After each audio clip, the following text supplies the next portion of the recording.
Last year, I followed my boyfriend to his summer internship across country. I didn't have many job prospects myself, given it was a rather economically depressed area. So after applying to some minimum wage jobs and coming up with nothing but a telecom company, which I found way too depressing to entertain, I got on a caregiving website to find a family I could nanny for. After a bit of searching, I found a family who needed weekday care for their 2 toddler-aged boys, and I went to their house to meet them for an interview the following day.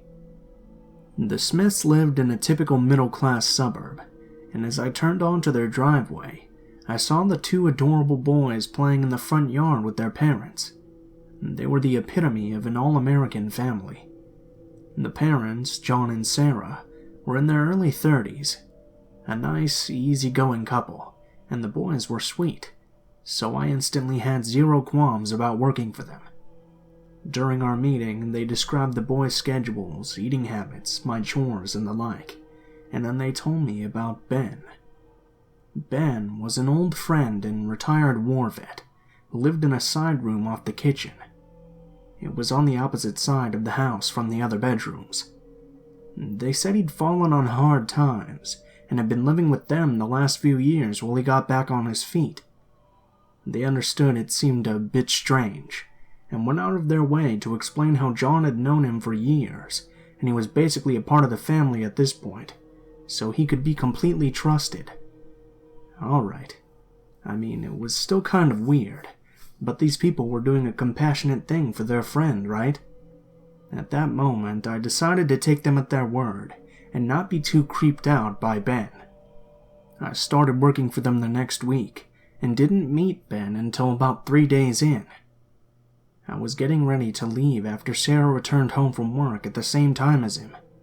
She introduced us, and he simply said hello in a low voice, then averted eye contact when I said hello back and offered my hand. After quickly shaking it, he immediately turned his attention to the 1-year-old, giving me a cursory, "Nice to meet you," which I returned before making my exit while chatting with Sarah. Nothing about the interaction seemed too off to me, except I'd wondered if I'd offended him somehow since he seemed rather cagey around me. I just took him as being generally shy or nervous around young women, or something like that. Whatever. As the summer went on, I didn't see too much of Ben at all. He left for work between 8 to 10 a.m. most days, and he usually returned home for lunch, but I rarely saw him. If I did, he'd just offer a nod and return immediately to his quarters. Sometimes I'd see him outside in the yard doing yard work. Once he came to get me, as I hadn't left enough room for his car to back out, and that was pretty much my longest interaction with him, to my knowledge at least. One day, as the boys napped, I was swiffering the house, and although I wasn't responsible for Ben's room, I knew he wasn't home, and I was curious about how a man like him lived. I cleaned what I could of it as well. Upon entering, I saw a room akin to a college-age male's space. Most surfaces were covered with trash or clothing, and his bed had no sheets on it, just clothes on one side. On his desk was a 3-monitor computer with the desktop on and the file explorer open, so as a generally nosy person, I was tempted to click around a bit. My conscience got the best of me, though. This is one time in my life I'm glad I wasn't a snoopy bitch. To fast forward a bit, I continued working for their family without much event for the rest of the summer, and I really did enjoy my time with them. Working for them was once a pleasant memory in my mind. That is, until 2 weeks ago, when I got a call from Sarah. I had no clue what she could be calling me about, as I had stopped working for them in August and returned to school. Perhaps to catch up? I didn't think it'd be anything like this. Sarah's voice trembled and eventually broke as she described to me what had just happened to them. Apparently a few hours earlier, the FBI had busted into their home, booted them out, ransacked it, and informed them that Ben not only had shitloads of child pornography on his computer, but he'd also installed secret cameras all over their house, which he was using to watch all of us. I was in a state of utter shock and horror upon hearing this. I don't remember how I responded, but she wouldn't stop apologizing to me for subjecting me to such a gross violation, which of course I accepted, because how the fuck could she have known? Then she informed me I was going to be contacted by the authorities to give my statement about any odd experiences I'd had with Ben, and that I could ask them any questions I had about the case. When we hung up, I immediately thought about how I almost looked through his computer, and very likely could have discovered his crimes. After that, feeling sick to my stomach, I screamed into a pillow for a while and took a long shower, attempting to get his disgusting pedophilic voyeur stink off of me. It didn't really help, and I cried myself to sleep that night wondering if he'd ever hurt those little boys I'd been watching, and questioning if I could have ever done something about it. A few days later, I was contacted by a Homeland Security agent. I don't know why both agencies were working on it, and he asked me a ton of questions about Ben.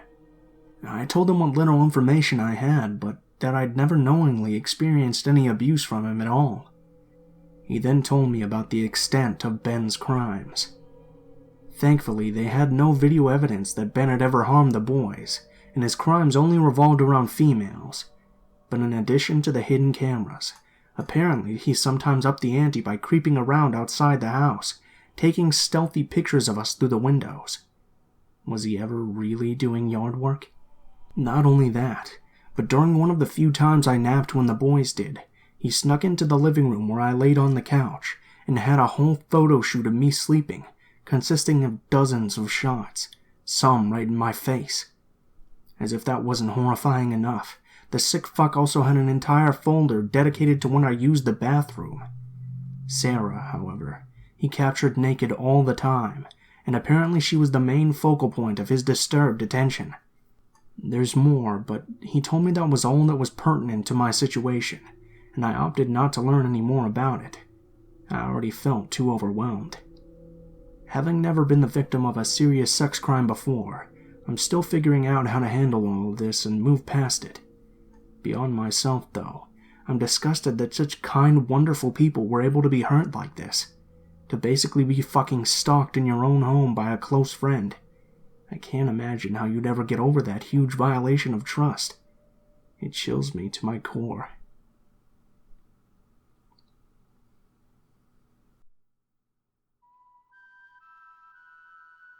I was visiting my friends in my hometown in Arizona a couple of months back. Just a girls' day at Selena's and Kara's apartment, listening to dubstep, gossiping, and enjoying a good old 3-bong rotation. Flashback to earlier in the day. I'm driving with my friend Blanca to grab food around the corner from S&C's place, when Bree points out the man waiting for the crosswalk on the corner. He's wearing a red pullover, dark jeans with unkempt facial hair, and an all-over dirty appearance. He was young-looking, college-aged even. B goes on to say, "Oh my god, that's S&C's stalker." Why was this the first time I had heard of this? "Well, we know you'd try to go blow the dude's balls off or something, and that you would be worried for them," she says. "You're damn right. I'm that friend. With both parents being federal agents, I've been trained to be aware of everything, especially as a small female, and know what to do in multiple situations. To say I'd be sitting on the roof like a sniper waiting for him is somewhat accurate." I make eye contact with the stalker as I round the corner, looking at him in my rear-view mirrors, and I'd never been luckier that I paid attention. We head back to the apartment where Selena and Kara tell me more about their stalker once I brought up that I definitely knew what was going on. In summary, they tell me that they've seen him on their college campus nearby multiple times. Around the library, around their sorority house, and even standing near their apartment when they came home from a movie early in the morning. Yeah, I'd say he was definitely stalking them.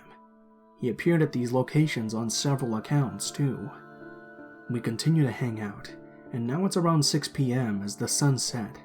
Their apartment has one mediocre light outside the door, and you can't see shit through the peephole. Someone knocks on the door at this point. My eyes shoot up to make sure it's locked. We're good. I look around and all the girls are sitting there in the living room.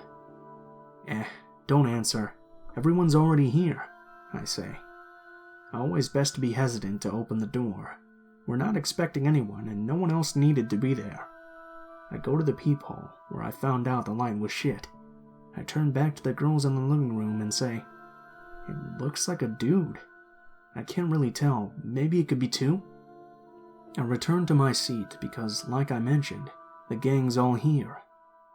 "Selena, I love you, but Jesus, you could have ended our lives with your next action." She opens the door, not cracked, not slightly, but all the way. We're all sitting within view from, guess who? The stalker in the red pullover. He stares into S's eyes and says, "You love me, huh?" She reaches back to slam the door, and I see him begin to lunge. Thankfully, she closed it in time, as Carl runs up to help secure the locks. I grab B's hand and instruct the other girls to move away from the door towards the kitchen walls. You never know what could be on the other side. Bullets could fly through at any moment. He slams his hands on the door in a giving up fashion, and eventually leaves. Obviously the police are called, and he shows up and asks for a description. All of my friends look at each other and have no idea what to say besides the red sweatshirt, because they weren't really looking at him or trying to get a description. I give the officer a description based off of seeing him earlier. I knew that gut feeling to catch a longer view in my car mirror was for a reason. I call my mom to come escort us to our cars parked across the street. She shows up, practically guns blaring, as she sees someone gathering up items in the distance. A sleeping bag, plastic bags, a water jug. She shines her flashlight to him, and his eyes glare up like a deer in a dark forest. I've never seen someone run that quickly. Her yelling, "You better run, you sick fuck!" That was one of the highlights. Now the story takes a sad turn here. The girls tell me that the cops couldn't do much as the stalker hadn't really done anything. You know, that whole thing. About 3 weeks following, Selena texts me saying that she's at a party and the stalker showed up. He was just hanging around outside, and she apologized to her friends, but she needed to inform the police because it was a dangerous situation. You can't play with this kind of shit. I guess the cops made a report about it, but it wasn't until a female security guard at S&C's apartment complex was raped and assaulted. When she described the man, it was the same fucker who came to the door and matched what I had stated in the report. Mom just searched his file the other day. He was awaiting trial with a female judge who doesn't play, in the words of my mother, and will definitely remain in prison. I hope he rots every day, and the Diana tattoo on his neck, written in his description, creeps me out to the max. Be careful, ladies and gentlemen. Always be aware, and if something doesn't seem right, that's because it's probably not.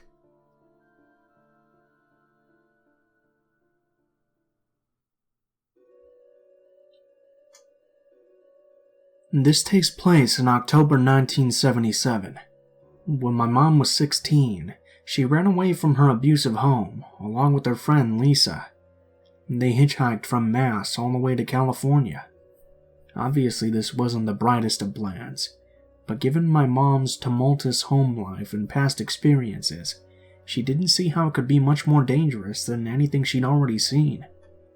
They had a pretty safe and uneventful trip across the country, finding friends and many truck drivers and other travelers.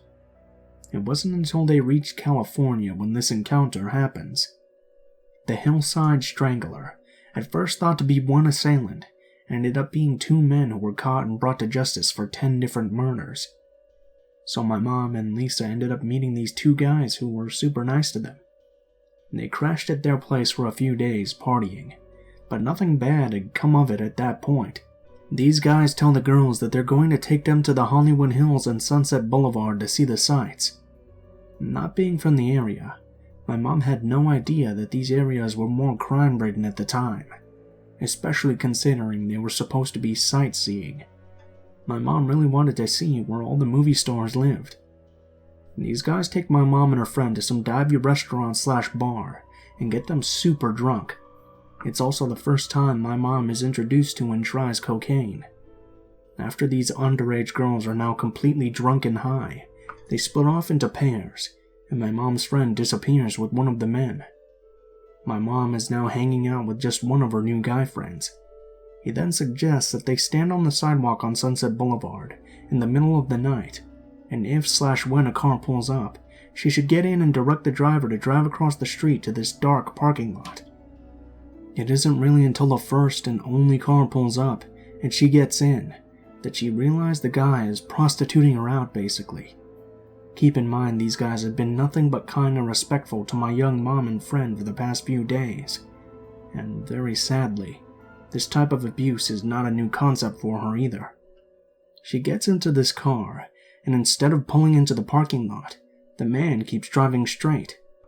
My mom explains that he's gone the wrong way, but he just starts driving faster. My mom moves towards the door, but he locks it, hits her, and attempts to hold her down at the same time. He yells at her that she's not going anywhere. My mom knew in her head that she needed to get out of that car, or she'd be dead. So in one swift move, she unlocks the door, tucks and rolls out of the car. His car comes to a screeching halt.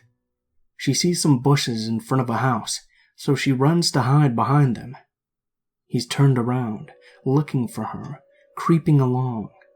His passenger side was facing where she was hiding, and she was peeking through the bushes. She saw that he had a gun. As soon as his car crept by, she ran to the backyard, but it was all fenced in. There was no other way out, so she had to go back the way she came. By the time she had crawled back into the bushes to see if he was still around, she saw his car had gone to the end of the road and turned back around.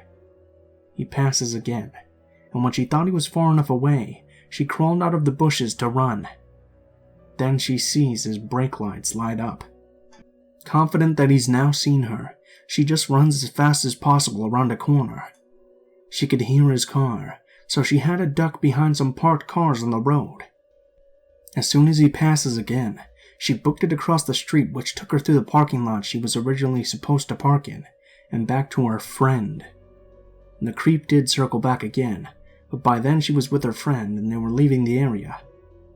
My mom and her friend quickly ditched those two assholes, and did find a safer place to stay. But only a short time later, my mom called home and eventually made it there safely.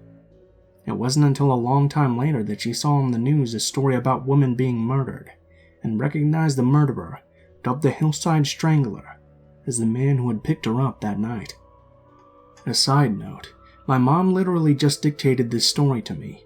I've heard it before, but not in so much detail. I told her about the sub and she said she would share it. Not purposefully, but I googled an image of the Hillside Strangler and showed her, unexpectedly. My phone and she jumped so high. It actually really unnerved her recognizing him again, and I feel kinda bad about that.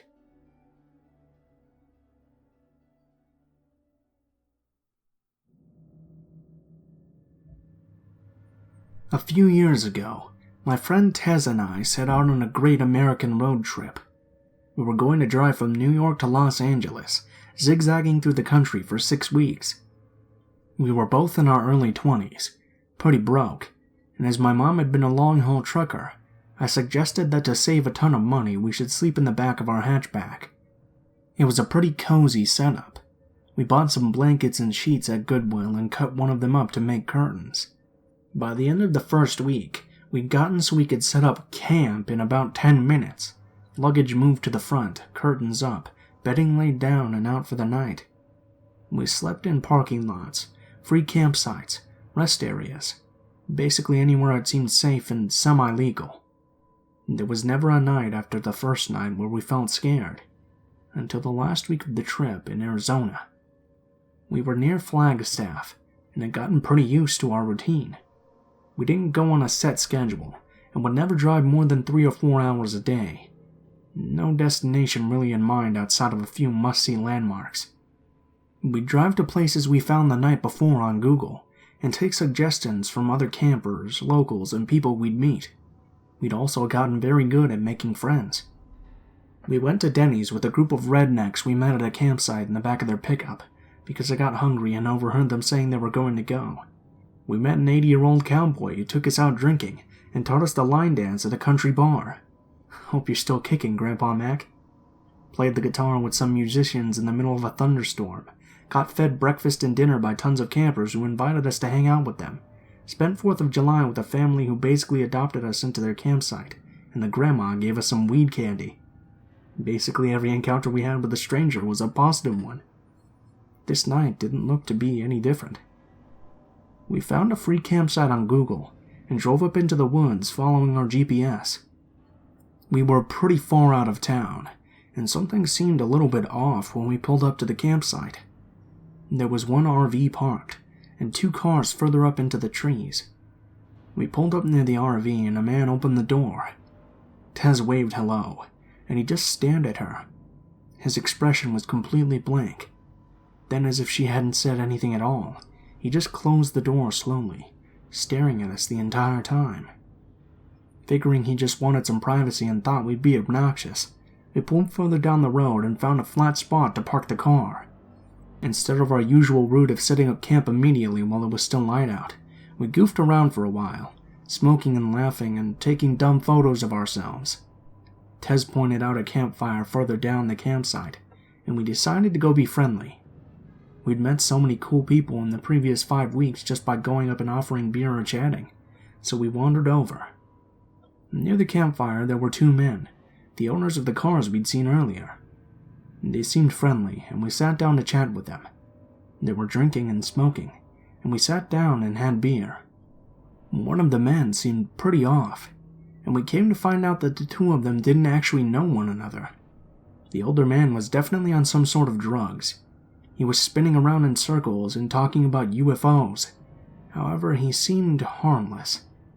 This left us chatting with the younger man, who claimed to be a former park ranger. He was handsome and easygoing, and we spent several hours just chatting about our trip, families, and everything. And then he started talking about the bear. He'd seen a bear earlier in the forest. Tez didn't believe him, and he pulled out his camera to show her photos of the bear. It looked very close to the campsite, and we both got a little freaked out. It wasn't unheard of for one of us to get up to go to the bathroom in the middle of the night, so the idea of a bear hanging around in the night spooked us. The ranger just laughed, and then his expression changed completely. It's hard to describe, but his voice seemed somehow suddenly cold. He said, "If you get out of your car in the middle of the night, it's not a bear you should be worried about." I kept waiting for the laugh or for him to nudge Tez with his elbow. Jokes on the foreigner and the city girl, right? But he never did. I laughed awkwardly and made a dumb joke about serial killers in the woods. My friend laughed as well, and joked about Texas Chainsaw Massacre. We moved on to another subject, but within 5 minutes the ranger had come back to it, and was talking about something grabbing us from our car in the middle of the night. No matter how we tried to steer the conversation away from serial killers, he just kept latching back on. The older man was high as a kite at this point, and was staring into the stars, not talking. We'd just awkwardly laugh and sip our beer, and try to get the conversation going to somewhere else. The ranger stood up and walked towards the cooler to get another beer. At this point it's pitch black out, and I can't see anything outside of the circle of light from the campfire. The beer cooler was outside of the circle. Suddenly there's a red dot in the darkness, and it took a moment for me to realize that it was a camera. The ranger was holding a camera. He'd taken a photo of us. I could see the screen on the digital camera light up. Now, it wasn't odd for people we'd met to ask to take pictures with us. My friend Tez is gorgeous. Dark hair, blue eyes, like a young Megan Fox, and we were pretty friendly. People like having pictures of themselves. It was an entirely different, strange thing to have this man take a photo of us without asking, or even indicating that's what he was doing. We were both staring at him like deer in the headlights at this point, but instead of realizing that what he was doing was a bit weird, he checks his camera, adjusts some settings, and takes another photo, this time with the flash. Not asking us to smile, no proposing a group photo, and no explanation. After this photo, he comes back to the fire and sits down. Not a word about the photo taking. At this point, Tez and I are mutually freaked out. We make up some BS excuse that we need to go set up our campsite, and dope the hell out. When we stand to leave, the UFO guy smiles and says to have a good night. The ranger, however, looks at us with a smile that doesn't reach his eyes, and says, Be careful out there. There's more than bears in these woods." Every hair on my body stood on end. I wasn't alone in my discomfort either, because Tez laughed a response out and pulled me away from the campfire towards our car. We rushed back to the car, which we only found in the dark by referencing the RV, and jump in the front seats. My friend Tez is all but hyperventilating. Why did he take pictures of us? I was shaking, but I responded. I read that serial killers sometimes warn their victims. She stared at me for a second and locked the car doors. Do you think he just took victim photos of us? We both freaked out. She's in a full panic and turns the headlights on in the car.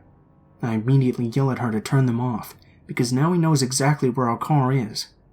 God knows why, but that's the only night we didn't set up camp. We didn't need to tear anything down, so we just put the car in drive and floored it out of the campsite. As we pulled onto the dirt road, we could see the ranger was walking towards our car with that same cold expression.